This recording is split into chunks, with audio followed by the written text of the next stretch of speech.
Welcome to Roopa's kitchen. ഇന്നത്തെ നമ്മുടെ special എന്തെന്ന് വെച്ചാൽ ഗോതമ്പ് കൊണ്ട് ഇഡ്ഡലിയാണ് ഉണ്ടാക്കിയത്. സാധാരണ എല്ലാവരും ഗോതമ്പിൻ്റെ കൂടെ അരിയും കൂടെ ചേർത്ത് അരച്ചാണ് ഇഡ്ഡലി ഉണ്ടാക്കുന്നത്. അതായത് മുഴുവനായിട്ടുള്ള ഗോതമ്പിൻ്റെ കാര്യമാണ് പറയുന്നത്. അങ്ങനെയാണ് ചെയ്യുന്നത്. നമ്മളിന്ന് ഗോതമ്പും ഉഴുന്നും മാത്രം അരച്ചിട്ടാണ് ഇഡ്ഡലി ഉണ്ടാക്കിയത്. നല്ല സോഫ്റ്റായിട്ട് കിട്ടിയിട്ടുണ്ട്. അപ്പോൾ നിങ്ങളിതിൽ ചെയ്യുമ്പോൾ ശ്രദ്ധിക്കേണ്ട കാര്യം എന്തെന്ന് വെച്ചാൽ മാവ് വന്നിട്ട് കുറച്ച് കട്ടിയായിട്ട് തന്നെ അരയ്ക്കണം. പിന്നെ അത് കഴിഞ്ഞിട്ട് ഇഡ്ഡലി ആ തട്ടിൽ കോരിയിരിക്കുക ഒരു 1/4 ഭാഗം ഒഴിച്ചാൽ മതി. പിന്നെ ഇതെടുക്കുമ്പോൾ നല്ല രീതിയിൽ തണുത്തതിന് ശേഷമേ എടുക്കാവൂ കേട്ടോ, ഇല്ലെങ്കിൽ അതിൽ ഒട്ടിപ്പിടിക്കും. എണ്ണ ഗ്രീസ് ചെയ്തിട്ട് നമ്മൾ ഇഡ്ഡലി ഉണ്ടാക്കുമല്ലോ, അതുപോലെ തന്നെ നല്ല തണുത്തതിന് ശേഷം എടുത്താൽ മതി. ഓക്കെ, അപ്പോൾ നമ്മുടെ ഗോതമ്പ് ഇഡ്ഡലി സൂപ്പറായിട്ട് കിട്ടിയിട്ടുണ്ട്. ഇതിൻ്റെ കൂടെ നിങ്ങൾക്ക് ഇഷ്ടമുള്ള കറി കൂട്ടി കഴിക്കാം. ഞാൻ വേറെ ഒരെണ്ണം എടുത്ത് കാണിച്ചു തരാം. കണ്ടോ എടുക്കുമ്പോൾ തന്നെ അറിയാൻ പറ്റും. നല്ല ഇഡ്ഡലിയാണ്. ഗോതമ്പിൻ്റെ നല്ല ഒരു കളറാണ് അത് കാണുന്നത്. അതുപോലെ ടേസ്റ്റും ഗോതമ്പിൻ്റെ ചെറിയൊരു ടേസ്റ്റും ഉണ്ട് കേട്ടോ. അപ്പോൾ ഞാൻ പിന്നെ ഇതിൽ അരി ചേർത്തിട്ടില്ല. നിങ്ങളിപ്പോൾ ഇതിൽ ഒരു 1/2 ഗ്ലാസ് അരി, അത് 1/2 കപ്പ് അരി, പിന്നെ പച്ചരിയോ പിന്നെ ബോയിൽഡ് റൈസ് ഉണ്ടല്ലോ, നമ്മൾ റേഷൻ അരി, നമ്മൾ സാധാരണ ദോശയ്ക്കൊക്കെ ഇടുമ്പോൾ ആട്ടാനൊക്കെ ഇടുമ്പോൾ ഉപയോഗിക്കുമല്ലോ അരി, ഇഡ്ഡലി റൈസോ ഉപ്പേരിയോ ഏതരി ആയാലും കുഴപ്പമില്ല. 1/2 കപ്പും കൂടെ ചേർക്കുകയാണെങ്കിൽ ഇച്ചിരി കൂടി കളറും മാറിയിരിക്കും, ടേസ്റ്റിനും കുറച്ച് വ്യത്യാസം കിട്ടും. അപ്പോൾ ഞാനിപ്പോൾ വെറും ഗോതമ്പിൽ തന്നെ ഉണ്ടാക്കി നോക്കാമെന്ന് വിചാരിച്ചാണ് ഞാനിങ്ങനെ ചെയ്തത്. ഇനി ഒരു ദിവസം നമുക്ക് അരിയും കൂടെ ചേർത്തിട്ട് അപ്പോൾ ഗോതമ്പ് ഇഡ്ഡലി ഉണ്ടാക്കാം. ഓക്കെ, അപ്പോൾ നല്ല ഹെൽത്തി ആയിട്ടുള്ള ഇഡ്ഡലിയാണ് കേട്ടോ ഇത്. അരിയൊന്നും അധികം ഉപയോഗിക്കാത്തവർക്ക് ഇത് വളരെ നല്ലതാണ്.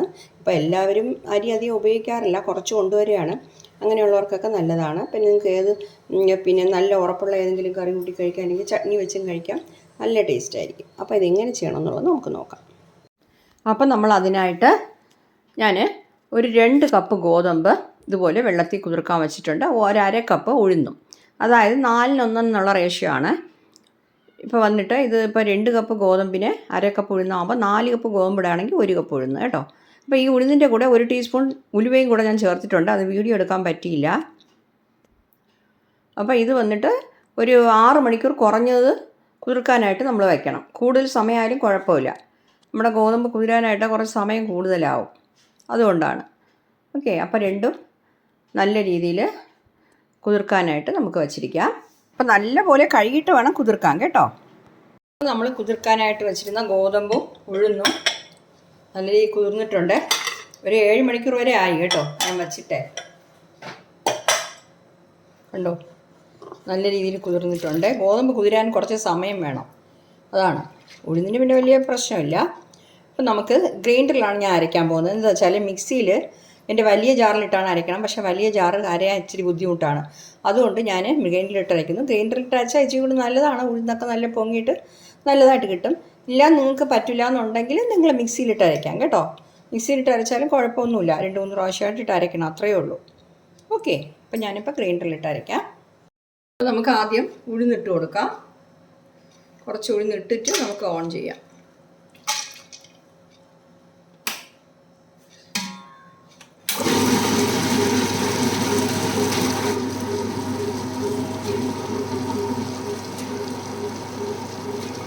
അപ്പോൾ ഇത് തീരെ വെള്ളം പോലെ അരയ്ക്കരുത് കേട്ടോ. കുറച്ച് വെള്ളം തളിച്ചു കൊടുത്തിട്ട് കുറച്ച് കട്ടിക്ക് അരച്ചെടുക്കാം. ഒരുപാട് വെള്ളം ഒഴിക്കേണ്ട ആവശ്യമില്ല കേട്ടോ.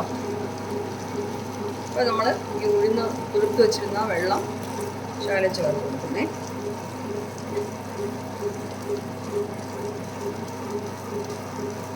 ഇപ്പം മൂടി വെച്ച് കൊടുക്കാം. ഈ ഉഴുന്ന് വന്നിട്ട് ഇടയ്ക്കിടയ്ക്ക് തുറന്ന് നോക്കിയിട്ട് ഇളക്കി കൊടുക്കണം. ഒരു 20 മിനിറ്റെങ്കിലും അരച്ചെടുക്കണം കേട്ടോ. മൂടി വയ്ക്കാം. അപ്പം നമുക്ക് തുറന്ന് നോക്കിയിട്ട് വെള്ളം വേണമെങ്കിൽ കുറച്ച് ചേർത്ത് കൊടുക്കാം.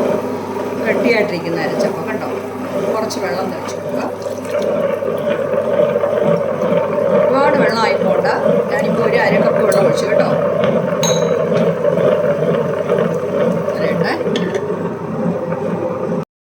അപ്പം നമ്മളിത് അരയ്ക്കാനായിട്ട് ഇട്ടിട്ട് ഒരു 20 മിനിറ്റ് കഴിഞ്ഞു കേട്ടോ. അരമണിക്കൂറായില്ല, 20 മിനിറ്റ് കഴിഞ്ഞു. മാവ് നല്ല പൊങ്ങി വന്നിട്ടുണ്ട്. നമ്മൾ 1/2 കപ്പേ ഇട്ടുള്ളൂ, അത് കാരണം ഇത്രയേ ഉള്ളൂ. പക്ഷേ അളവിന് നല്ല രീതിയിൽ പൊങ്ങിയിട്ടുണ്ട്. ഇത് നമുക്ക് മാറ്റാം. അടുത്തായിട്ട് നമുക്ക് ഗോതമ്പ് ഇട്ട് കൊടുക്കാം.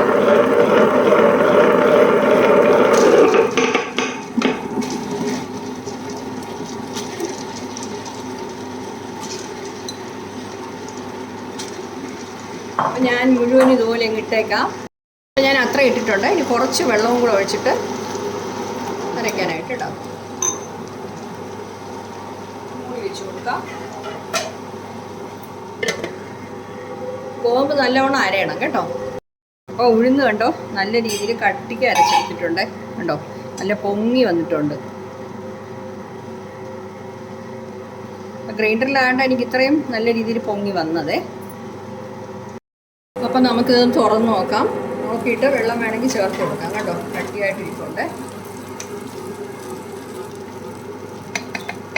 പിന്നെ കുറച്ച് ഒരു അരക്കപ്പ് വെള്ളം ഒഴിക്കുന്നേ.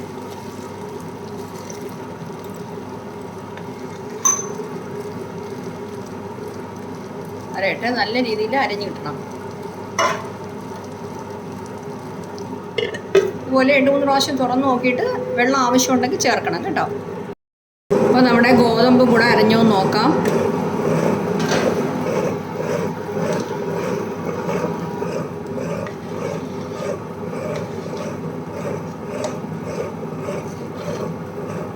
നല്ല രീതിയിൽ അരഞ്ഞിട്ടുണ്ട് കേട്ടോ. അപ്പോൾ നമുക്കിതും മാറ്റാം. അപ്പോൾ ഈ ഗോതമ്പ് അരച്ചെടുക്കാനായിട്ട് നമുക്കൊരു അരമണിക്കൂർ വേണ്ടി വന്നു. പിന്നെ മിക്സിയിലാണെങ്കിൽ ഇച്ചിരി കൂടി നേരത്തെ നമുക്ക് അരഞ്ഞു കിട്ടും ഗോതമ്പ്. പിന്നെ ഗ്രൈൻഡറിൽ കുറച്ച് താമസിച്ചേ അറിയുള്ളൂ. ഇപ്പോൾ അരമണിക്കൂറായി കേട്ടോ ഗോതമ്പ് അരഞ്ഞു കിട്ടാനായിട്ട്. കണ്ടോ ഗോതമ്പ് അരച്ചതും കൂടെ ഞാൻ ഇതിലിട്ടിട്ടുണ്ട്. ഇനിയിപ്പോൾ ഇത് നമുക്ക് നല്ല രീതിയിലൊന്ന് കലക്കണം. ഉപ്പും കൂടെ ചേർത്ത് കലക്കി വെക്കണം. അപ്പം ഞാനൊരു 1/2 ടേബിൾ സ്പൂൺ ഉപ്പ് ചേർക്കുകയാണേ. അതിലും കുറച്ചേ ചേർക്കുന്നുള്ളൂ. നാളെ നമുക്ക് നോക്കിയിട്ട് വേണമെങ്കിൽ ചേർത്തോളാം ഉണ്ടാക്കാൻ നേരത്തെ. ഇനിയിപ്പോൾ നല്ല രീതിയിലൊന്ന് കലക്കി വെക്കണം. കൈ കൊണ്ടും കലക്കാം, അല്ലെങ്കിൽ ഇതുപോലെ ഒരു തവി കൊണ്ടും കലക്കാം. നല്ല രീതിയിൽ മിക്സ് ആവണം നമ്മുടെ ഗോതമ്പ് അരച്ചതും ഉഴുന്നും കൂടെ.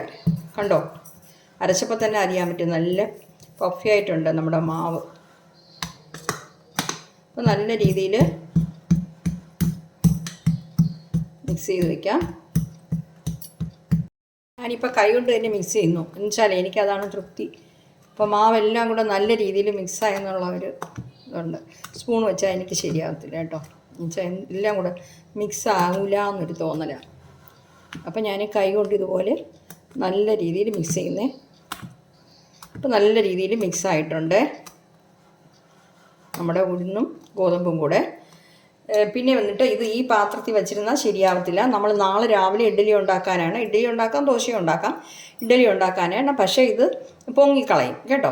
ഒന്നിൽ വലിയൊരു പാത്രത്തിൽ വെക്കണം, ഇല്ലാന്നുണ്ടെങ്കിൽ ഇതിൽ പകുതി വേറൊരു പാത്രത്തിലോട്ട് മാറ്റി വെക്കണം. ഞാനിതിൽ പകുതി അല്ലെങ്കിൽ അതിൽ കുറച്ചായിട്ട് മതി ഈ പാത്രത്തിലും കൂടെ മാറ്റി വയ്ക്കുന്നേ. എന്നിട്ട് രാവിലെ നമുക്ക് രണ്ടും കൂടെ ഒന്നിച്ച് ചേർത്ത് വേണം മിക്സ് ചെയ്തെടുക്കാൻ. അപ്പോഴേ നമ്മുടെ മാവ് നല്ല രീതിയിൽ കിട്ടുകയുള്ളൂ. ഇല്ലാന്നുണ്ടെങ്കിൽ ഒരു വലിയ പാത്രത്തിൽ വയ്ക്കാമായിരുന്നു. ഞാൻ വിചാരിച്ചു ഇനിയിപ്പോൾ ഒരു പാത്രത്തിലാക്കാമല്ലോ നാളെ രാവിലെ ആകുമ്പോൾ. തീരെ വലിയ പാത്രമാണെങ്കിൽ നമുക്ക് ഫ്രിഡ്ജിൽ വയ്ക്കാനൊക്കെ ബുദ്ധിമുട്ടായിരിക്കും. അതുകൊണ്ടാണ് ഞാൻ ദോശ ആട്ടിയ മാവും എല്ലാം ഇങ്ങനെയാണ് ചെയ്യുന്നത്. അപ്പോൾ നമുക്ക് ഈ 2 പാത്രം മൂടി വയ്ക്കാം. രാവിലെ എടുത്ത് നമുക്ക് ഇഡ്ഡലി ഉണ്ടാക്കാം കേട്ടോ. ഇങ്ങനെ ഇരുന്നോട്ടെ. ഇപ്പോൾ രാവിലെ അല്ലാന്നുണ്ടെങ്കിലും കുറഞ്ഞതൊരു 8 മണിക്കൂറെങ്കിലും ഇത് പുളിക്കാനായിട്ട് നമ്മൾ വയ്ക്കണം. എങ്കിലേ നമ്മളെ മാവൊന്ന് സെറ്റായി കിട്ടുകയുള്ളൂ. ഓക്കെ, അപ്പോൾ ഇതിങ്ങനെ ഇരിക്കട്ടെ, നമുക്ക് രാവിലെ എടുക്കാം. അപ്പം നമ്മൾ ഇന്നലെ ഗോതമ്പ് അരച്ച് വെച്ചത്, ഗോതമ്പ് ഉഴുന്നും കൂടെ അരച്ച് വെച്ചത് എങ്ങനെയുണ്ടെന്ന് നോക്കാം. കണ്ടോ നല്ല രീതിയിൽ പൊങ്ങി വന്നിട്ടുണ്ട്. ഞാൻ 2 പാത്രത്തിലായിട്ടാണ് വെച്ചത്. ഞാൻ പറഞ്ഞ പോലെ ഫ്രിഡ്ജിൽ വെക്കാനുള്ള സൗകര്യത്തിന് വേണ്ടിയാണ് ഇങ്ങനെ വെച്ചത് കേട്ടോ. അപ്പോൾ നമുക്ക് ആവശ്യം കഴിഞ്ഞ ഒരു പാത്രം എടുത്ത് ഫ്രിഡ്ജിൽ കണ്ടോ നല്ല രീതിയിൽ പൊങ്ങി വന്നിട്ടുണ്ട്. ഇപ്പം മാവ് തീരെ ലൂസും ആയിട്ടില്ല. ആവശ്യത്തിന് നമുക്ക് ഇഡ്ഡലി ഒഴിക്കാനും കറക്റ്റായിട്ടുണ്ട് കേട്ടോ. ദോശയ്ക്ക് ഇതിന് മതിയെന്ന് തോന്നുന്നു. വേണമെങ്കിൽ ശകലം വെള്ളം ചേർക്കാം. അത് നോക്കിയിട്ട് ദോശ ഉണ്ടാക്കി നോക്കിയിട്ട് ചേർത്താൽ മതി. കണ്ടോ കട്ടിയായിട്ടുണ്ട്. അടുത്തത് കാണിച്ചു തരാം. മാവ് നല്ല പുളിച്ച് കണ്ടോ നല്ല പൊങ്ങി വന്നിട്ടുണ്ട്. ഇനിയിപ്പോൾ ഇത് രണ്ടും കൂടെ ഒന്നിച്ച് ഒരു പാത്രത്തിൽ ഒഴിച്ചിട്ട് ഞാൻ മിക്സ് ചെയ്യും. മിക്സ് ചെയ്തിട്ട് പിന്നെ ഇപ്പോൾ ആവശ്യമുള്ള എടുത്തിട്ട് ബാക്കി ഫ്രിഡ്ജിൽ വയ്ക്കും. അങ്ങനെയാണ് ചെയ്യുന്നത്. അപ്പോൾ നല്ല രീതിയിൽ മാവ് നമുക്ക് മിക്സായി കിട്ടും. അപ്പോൾ ഇതും കൂടെ ഇതിൻ്റെ കൂടെ ചേർക്കുന്നേ. അപ്പോൾ രണ്ടും കൂടെ ചേർത്ത് ഞാൻ ഒഴിച്ചിട്ടുണ്ട്. അപ്പം നല്ല കലക്കാം. എന്നിട്ട് നമ്മൾ കുറച്ച് ഉപ്പ് ഇട്ടിട്ടുണ്ട്. 1/2 ടേബിൾ സ്പൂൺ ഉപ്പാണ് ഇട്ടത്. ഉപ്പ് മതിയോ നോക്കണം കേട്ടോ. നോക്കിയിട്ട് വേണമെങ്കിൽ കുറച്ചുകൂടെ ചേർക്കാം. ഉപ്പ് മതി കേട്ടോ, കറക്റ്റായിട്ടുണ്ട്. അപ്പോൾ ഞാൻ നല്ല കലക്കിയിട്ടുണ്ട്. ഇനി നമുക്ക് ഇഡ്ഡലി കോരി ഒഴിക്കാം. അപ്പോൾ ഞാനിതിൽ ഒരു തുള്ളി എണ്ണ എല്ലാത്തിനും ഗ്രീസ് ചെയ്ത് കൊടുക്കുകയാണേ.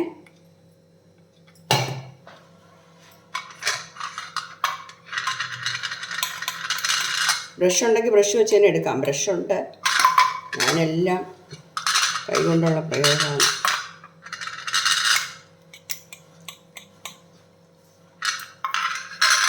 അപ്പോൾ ഞാൻ എല്ലാ തട്ടിലും എണ്ണ ഗ്രീസ് ചെയ്തിട്ടുണ്ട്. നമുക്ക് മാവ് കോരി ഒഴിക്കാം.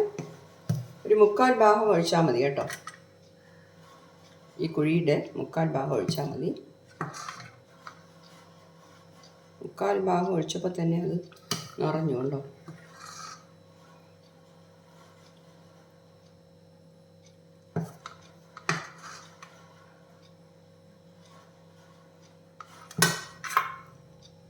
എല്ലാത്തിനും ഞാൻ ഇതുപോലെ ചെയ്തേക്കാം കേട്ടോ.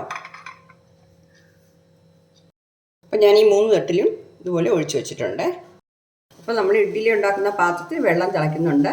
ഇനി അപ്പം ഞാനിത് ഇതിൽ വെച്ച് കൊടുത്തിട്ടുണ്ട്. ഈ മൂടി വെച്ച് കൊടുക്കാം. മൂടി വെച്ചിട്ട് നമുക്ക് ഒരു 10-12 മിനിറ്റ് വേവിച്ചെടുക്കണം കേട്ടോ. ഗോതമ്പായതുകൊണ്ട് നല്ല വേവണം. ഒരു 12 മിനിറ്റെങ്കിലും വേണം. 15 മിനിറ്റ് ഇരുന്നാലും കുഴപ്പമൊന്നുമില്ല കേട്ടോ, വേകട്ടെ.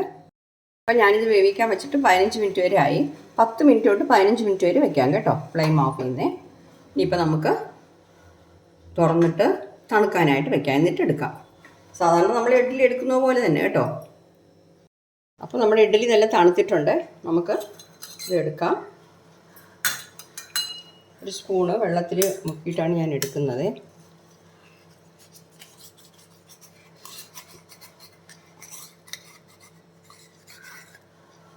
കണ്ടോ, നല്ല രീതിയിൽ ഇഡ്ഡലി കിട്ടിയിട്ടുണ്ട്. ഇതുപോലെ തന്നെ ബാക്കിയുള്ളതൊക്കെ ഞാൻ മാറ്റാം. നമ്മുടെ ഗോതമ്പ് കൊണ്ടുള്ള ഇഡ്ഡലി കണ്ടോ, നല്ല സോഫ്റ്റ് ആയിട്ടുണ്ട് കേട്ടോ. അപ്പോൾ കഴിക്കാനും നല്ല ടേസ്റ്റാണ്. ഇത് വന്നിട്ട് നിങ്ങൾക്ക് കുറച്ച് അരിയും കൂടെ ചേർത്ത്, ഞാൻ നേരത്തെ പറഞ്ഞ പോലെ അരിയും കൂടെ ചേർത്ത് വേണമെങ്കിൽ ചെയ്യാം. അപ്പോൾ ഇച്ചിരി കൂടി കളറും നല്ല വൈറ്റ് കളറായിട്ട് കിട്ടും. അതായത് ഇപ്പോൾ ഒരു 1/2 കപ്പ് അരിയും കൂടെ ചേർക്കാം. അത് ഇഡ്ഡലി റൈസോ പച്ചരിയോ ഏതരിയായാലും കുഴപ്പമില്ല. നമ്മൾ സാധാരണ ഇഡ്ഡലി ഉണ്ടാക്കുമ്പോൾ ചേർക്കുന്ന പോലെ ആ അരിയും കൂടെ ചേർക്കാം കേട്ടോ. അപ്പോൾ നമുക്ക് നല്ല രീതിയിൽ ഒട്ടിപ്പിടിക്കാതെയൊക്കെ നമുക്ക് കിട്ടിയിട്ടുണ്ട്. അപ്പോൾ നമ്മൾ ഗോതമ്പ് കൊണ്ട് ഇങ്ങനെ ഉണ്ടാക്കുമ്പോഴേ അതിൻ്റെ തവിടൊന്നും പോകുന്നില്ല. ഫൈബറൊക്കെ നമുക്ക് അതുപോലെ തന്നെ കിട്ടും. അങ്ങനത്തെ ഗുണങ്ങളൊക്കെ ഉണ്ട് കേട്ടോ. നമ്മൾ മാവ് പൊടിച്ച് അരിച്ചൊക്കെ വരുമ്പോൾ അതിലുള്ള ഗുണങ്ങളൊക്കെ നഷ്ടപ്പെടും. അതും ഒരു ബെനിഫിറ്റാണ് കേട്ടോ ഇങ്ങനെ ചെയ്യുമ്പോൾ. അപ്പോൾ ഇതുപോലെ മുഴുവൻ ഗോതമ്പ് എല്ലാ കടകളിലും വാങ്ങിക്കാൻ കിട്ടും കേട്ടോ. തീർച്ചയായിട്ടും ഒന്ന് ട്രൈ ചെയ്യണേ. അപ്പോൾ എൻ്റെ ഈ വീഡിയോ എല്ലാവർക്കും ഇഷ്ടപ്പെട്ട് കാണുമെന്ന് വിശ്വസിക്കുന്നു. എൻ്റെ ചാനൽ ഇതുവരെ സബ്സ്ക്രൈബ് ചെയ്തില്ലെങ്കിൽ ദയവായി സബ്സ്ക്രൈബ് ചെയ്യാനും ലൈക്ക് ചെയ്യാനും ഷെയർ ചെയ്യാനൊന്നും മറന്നു പോകരുതേ. അടുത്തത് നല്ലൊരു റെസിപ്പിയായിട്ട് വീണ്ടും കാണാം. Okay, thank you.